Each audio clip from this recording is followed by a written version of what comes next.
Chapter 843, Magical Mushroom. Sequence 0, The Fool. After discerning the words on the tarot card, Klein once again felt the same feeling he had when he heard Zeratul say his name. At that moment, he felt the strong call of destiny. He felt that everything had been arranged from the beginning, just like 008. He began to suspect that his original judgment, believing that the female beast tamer from the traveling circus that had visited Tinjin and performed a tarot divination for him, wasn't an ordinary person.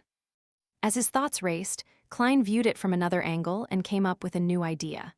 Gradually, he stopped being that horrified, fearful, and depressed. Perhaps it wasn't a machination, but the changes that I brought about myself. This is because of the ritual that resulted in my transmigration. I had a connection with the mysterious space above the gray fog. Fate would naturally be affected as a result. More precisely, as a visitor from another world, I never had my fate here. The current trajectory I've taken is a result of my character, the encounters of the original Klein, the influence of the gray fog, and the surrounding environment.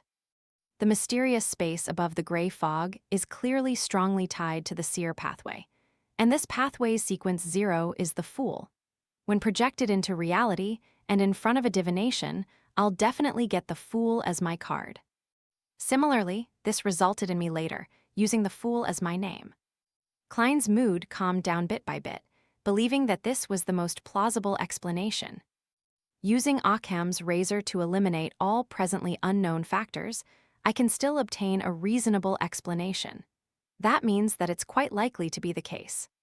Klein forced himself to stop thinking about questions he couldn't provide certain answers to. He then turned his attention to what had just happened. That huge chair and that cluster of translucent maggots were what I saw when I made a divination above the gray fog.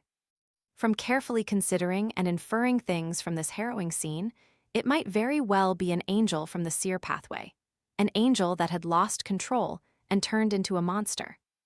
Zeratul himself, or the powerful entity from the Antigonus family from the fourth epic.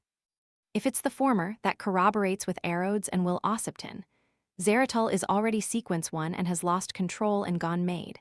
He broke down into a monster. This matches. This can also explain why Zeratul only wishes for the door to be opened. It's because once the door of secrets is opened, the two sides will have a connection, allowing him to recover from his present state bit by bit. His repeated emphasis on his ashes was just a pretense. But herein lies the problem. The environment Zeratul is located in, as presented by Arodes, doesn't resemble the ancient palace at the mountain peak. Otherwise, I would have recognized it back then. What if that's the angel from the Antigonus family who's living as an abject existence, one that made Zeratul suffer after he came to the Hornicis mountain range after obtaining the notebook from Roselle? He had a part of him separated from him without realizing it, thus causing him to go mad during the advancement. Regardless, he is a sequence 1 attendant of mysteries. After all, Zeratul was already a miracle invoker back then.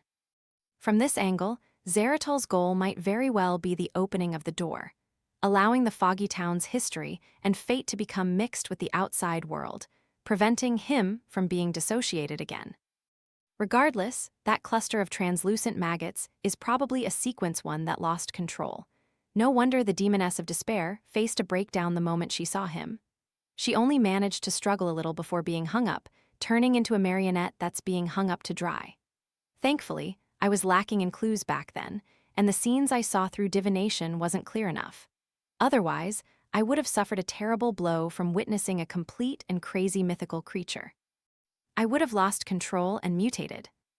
Wait, no matter how strong he is, can he be stronger than the eternal blazing sun and the true creator?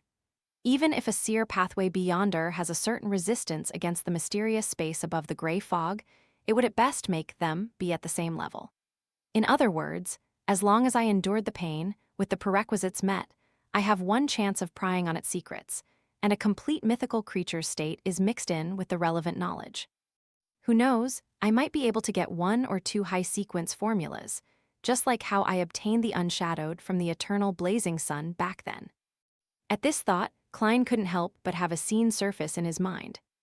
The Fool above the gray fog was silently reaching out his thieving hands once again. While reeling in joy, Klein also found it a great pity because, with his present level, strength, and items, he had no way to head to the ancient chair with the translucent maggots and pick up the Fool card. To see an item that one desired the most, but not being able to obtain it was often painful. Phew, at least I've already obtained the bizarre sorcerer potion formula. In the future, I still have one's chance of prying on its secrets. The risk I took this time wasn't in vain. All the gold pounds I spent and the marionette I lost wasn't in vain either. Zeratul likely wouldn't give a fake formula. To him, there's no need for him to lie to a Sequence 5B yonder who might not walk out alive. Besides, if he was lying, he had to be wary of me already knowing the Bizarro Sorcerer Potion formula. The reason why I asked might only be to determine if he was worth trusting. I'll divine this later when I'm back above the gray fog. Klein heaved a sigh of relief, and seeing that there hadn't been any anomalies outside for quite a while, he decided to immediately approach the pitch-black cathedral and observe the changes inside. To him, all the problems that he thought about weren't pressing issues. The pressing issue was to leave the secret world, to leave this foggy town. When he came out of the building he was in, Klein, who was wearing an ancient triangular hat and dark red coat, carefully came to the entrance of the ancient cathedral. He carefully passed through the ajar door and walked in. The corpses that looked and dressed differently were no different from before. They remained hanging in midair, swaying with the wind and producing the ravings of Hornesis, Phlegrea. Klein walked under them as his eyes got accustomed to the dim environment, allowing him to see more. The half-demonic wolf and half-human statue was still standing there without any signs of damage. The obsidian rock and the tin urn were behind the statue without any signs of cracking. Klein first heaved a sigh of relief as he began to observe his surroundings when his gaze froze. In a dark corner stood a gigantic mushroom taller than he was. The mushroom's cap had scarlet red-like blood with interspersed white patterns. Its body was formed out of similar tiny mushrooms. Their patterns drew out a face, Mr. A's face. However, Mr. A's eyes were blank. It didn't have the glint that one would call human. There were mushrooms growing from both sides of the stem, forming into long arms, and on the left palm was a thin, human-skinned glove. Both parties had seemed to fuse as one. What kind of abomination is that? Klein involuntarily took a step back. He found his knowledge in mysticism completely lacking at that moment in time. He began taking actions to protect himself. While doing so, having not deactivated his corresponding visions, he discovered that the terrifying mushroom didn't have any spirit body threads. It appeared to have long been dead, and its only movements were the results of spasming nerves. Suddenly, Klein had a theory. Mr. A, who had been infested with mushrooms, didn't manage to escape in time and had seen the cluster of translucent maggots. He had seen a complete mythical creature, causing his mind to instantly die as his body collapsed completely. This also resulted in a terrifying mutation. It then merged with Senner, who had disintegrated from the curse, becoming a never-seen-before mushroom monster. Also, creeping hunger has been swallowed. This mushroom is really disgusting. I'll throw Frank into the sea if he ever mentions mushrooms again. Klein's eyes darted around slightly as he subconsciously headed for the obsidian rock. He planned on ignoring the mushroom and first escape. At this moment, he found his mind turning adrift. Everything around him seemed to turn into a blur. Suddenly, Klein realized that he was being forcefully pulled into a dream. He immediately escaped the dream and saw the nearly 2-meter-tall mushroom sliding over slowly. In its hand was a great sword that was a combination of scarlet magma and blue-hot flames. It can use Sword of Lava. Klein didn't hesitate as he opened his mouth and let out a sound. Bang!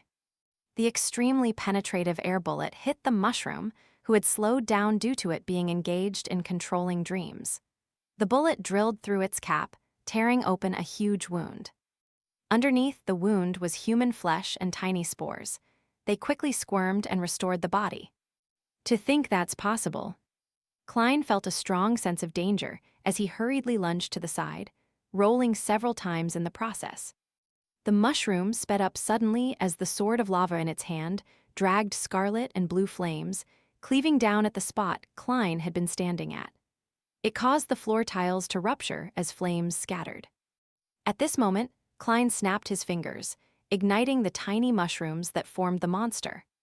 Then, he ran towards the back of the statue in an attempt to obtain the obsidian rock. But finding his thoughts go adrift for a moment, Klein realized that he was going in the wrong direction. He was rushing towards the entrance. It can distort my will. Klein's heart tightened as he noticed through the corner of his eye that the surface of the gigantic mushroom was covered in a layer of frost. The frost had extinguished the soaring scarlet flames. As his thoughts raced, Klein ran towards the door and snapped his fingers, igniting the tree leaves outside. In situations with zero understanding about his enemy, and him having not made any preparations, he believed that a magician had to choose to retreat and avoid dangers for the time being. More importantly, his strongest Mariontist powers were useless because the gigantic mushroom didn't have any spirit body threads. Scarlet flames soared up like water, enveloping Klein's body. He quickly appeared in the flames outside as he jumped towards the ground. He was just about to distance himself when he heard a howling wind. The red-capped mushroom had come out of the cathedral with the auspices of a strong gust of wind. It can even fly. Klein snapped his fingers, using Flaming Jump to open up a gap. Meanwhile, he discovered his nose was itching as he wanted to sneeze. I'm also sick. How am I supposed to fight? I don't have any mystical items, and I haven't been able to fully express my strengths as a Mariontist. It really is a magical mushroom. Klein was at a loss on whether to laugh or cry when he hid inside a building. Suddenly, he felt his body become somewhat cold, as his mind naturally reflected his present appearance.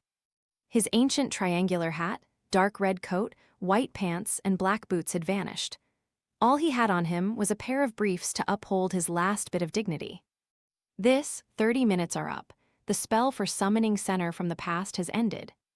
Klein instantly understood the reason as he began thinking. That mushroom, which fused with parts of Admiral of Blood, has likely disappeared as well. Also, in another 15 minutes, the effects of the fish will disappear. It will lack the main element that forms it. Klein couldn't help but curl his lips. He immediately used flames and leaped out. Indeed, as he expected, the gigantic mushroom had a ridiculous hole in part of its stem. Furthermore, it couldn't fix it, causing its speed to slow and become impeded. Come on, let's play hide-and-seek, Klein silently said as he began circling the town streets, using the flames and buildings to engage in a merry chase with the gigantic mushroom. During this process, the crimson moon didn't turn clear at all. After more than 10 minutes, the terrifying mushroom finally lost its ability to move as it collapsed on the street. Klein heaved a sigh of relief as he slowly and carefully approached. He saw that the flesh and blood of the mushroom was gathering together as points of light converged. Soon, all that was left was a thin, human-skinned glove. This, because of the mutation brought about by the sequence One Angel, Creeping Hunger fused with Mr. A. It's an upgraded version of Creeping Hunger. Klein bent his back as he carefully picked up the human-skinned glove.